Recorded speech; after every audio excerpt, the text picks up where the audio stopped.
Good morning मेरे मित्रों। जैसा कि हम लोग जानते हैं, बीपीएससी शिक्षक बहाली में बीपीएससी के द्वारा विशेष तौर पर एससीईआरटी बुक्स को फॉलो करने का निर्देश दिया गया है। तो मैं हाजिर हूं आप लोगों के बीच SCERT Bihar audio book series लेकर। आप लोग कहीं टहलते चलते बुलते या फिर अगर कहीं आप ट्रैवल कर रहे हो तब भी आप इस ऑडियो बुक को सुन सकते हैं। इससे आपकी तैयारी को काफ़ी बूस्ट मिलेगा। तो चलिए आज शुरू करते हैं अध्याय 2 खेल।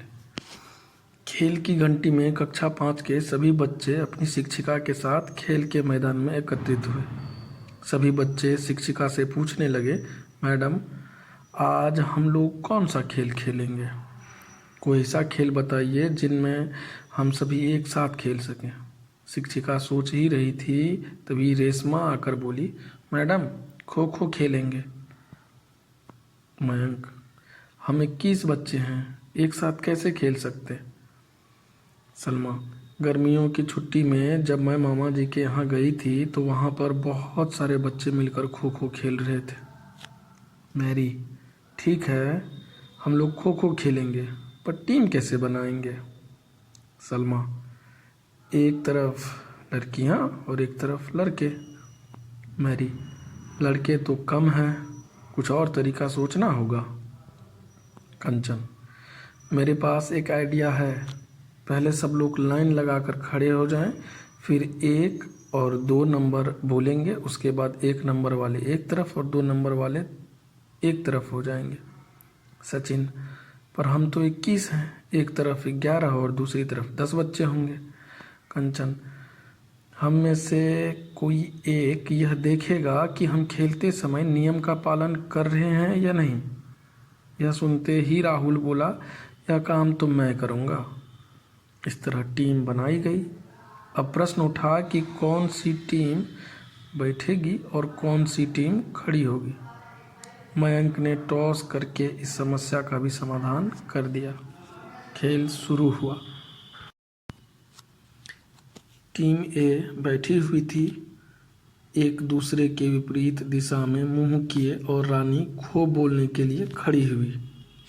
टीम बी में से सबसे पहले रिया, पिंकी और अब्दुल खो खो खेलने के लिए आए। रानी ने दौड़ते हुए मयंक की पीठ पर हाथ रखा और बोला, खो। मयंक दौड़ा और रिया को छू लिया और रिया आउट हो गई। खेल चल ही रहा था कि घंटी बज गई। बच्चे, अरे यह घंटी इतनी जल्दी बज गई, समय का पता ही नहीं चला, कितना मज़ा आया खेलने में, कल भी खेलेंगे। सुखदा, अरे कल तो छुट्टी है और मैं अपने राहुल भैया के साथ कुश्ती देखने जाऊंगी। दूसरे दिन सुबह सुबह सलमा तैयार होकर सुखदा के घर खेलने के लिए आ गई। सुखदा ने कहा, आज तो मैं भैया के साथ कुश्ती देखने जाऊंगी। सलमा, सलमा कुश्ती? सुखदा, हाँ मेरे राहुल भैया बता रहे थे कि अखाड़े में 2 गांव के पहलवानों बंटी और चेतन के बीच कुश्ती होने वाली है। सलमा, तब तो मैं भी चलूंगी। राहुल के साथ सलमा और सुखदा अखाड़े में पहुंचती है। दो पहलवान छोटे छोटे कपड़े पहनकर एक दूसरे को मिट्टी में गिरा रहे हैं। सलमा, अरे सुखदा, तूने तो कहा था कि कुश्ती हो रही है, पर यहाँ पर तो 2 व्यक्तियों के बीच झगड़ा हो रहा है, एक दूसरे को मार रहे हैं। सुखदा, हाँ मैंने सोचा कि कोई खेल हो रहा है, पर यह तो लड़ाई हो रही है। पास में खड़ा राहुल उन दोनों की बातें सुन रहा था। राहुल, ये लड़ाई नहीं हो रहे हैं, ये लड़ाई नहीं कर रहे हैं, ये तो खेल रहे हैं। जैसे कबड्डी खो खो खेलते हो वैसे यह भी एक खेल है। सलमा, कबड्डी और खो खो में हम मारते नहीं हैं। राहुल, अरे वो मार थोड़े ही रहे हैं, वे खेल रहे हैं। देखो चेतन पहलवान और बंटी पहलवान दोनों अपने आप को बचा रहे हैं। सलमा, तो इसमें हार जीत कैसे तय होगी? राहुल, जब एक पहलवान दूसरे पहलवान को गिरा देगा और उसे चित कर देगा तो पहला पहलवान जीत जाएगा। देखो चेतन पहलवान ने 3 बार बंटी पहलवान को गिराया है, लेकिन बंटी पहलवान अभी तक चित नहीं हुआ है। इतने में एक पक्ष के लोग ताली बजाने लगे। सलमा ने पूछा कि ये लोग ताली क्यों बजा रहे हैं। तब राहुल ने बताया कि चेतन पहलवान ने बंटी पहलवान को हरा दिया है, इसलिए चेतन पहलवान के तरफ के लोग खुश हैं। अब बंटी पहलवान चित हो चुका था और अखाड़े के मैदान की मिट्टी उसके पीठ में लग चुकी थी।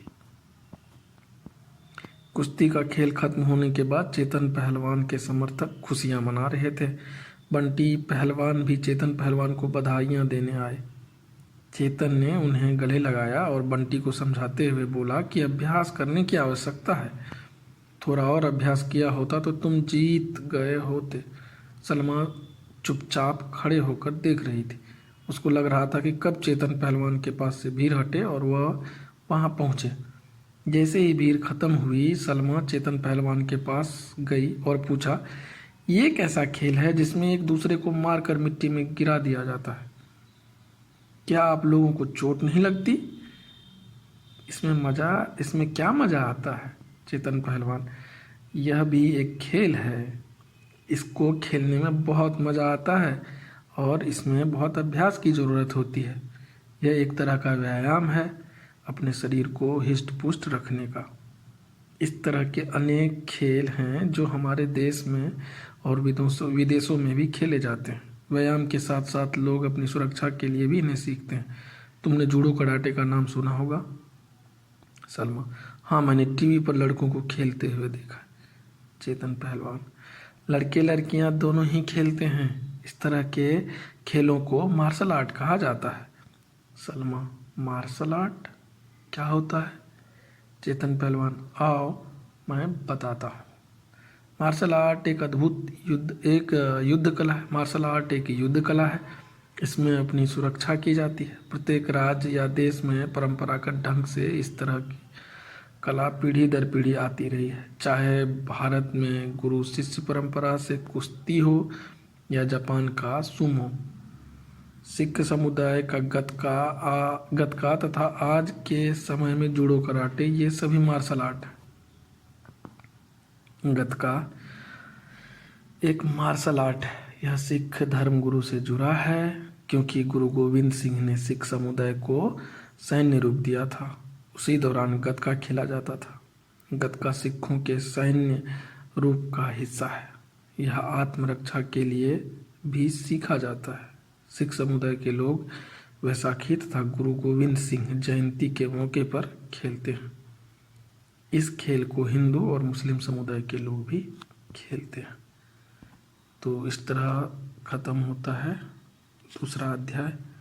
दोस्तों, अगर मेरा प्रयास आप लोगों को उपयोगी लग रहा है तो प्लीज़ हमारे चैनल को सब्सक्राइब करें ताकि आने वाले वीडियोज़ की नोटिफिकेशन आपको मिलती रहे।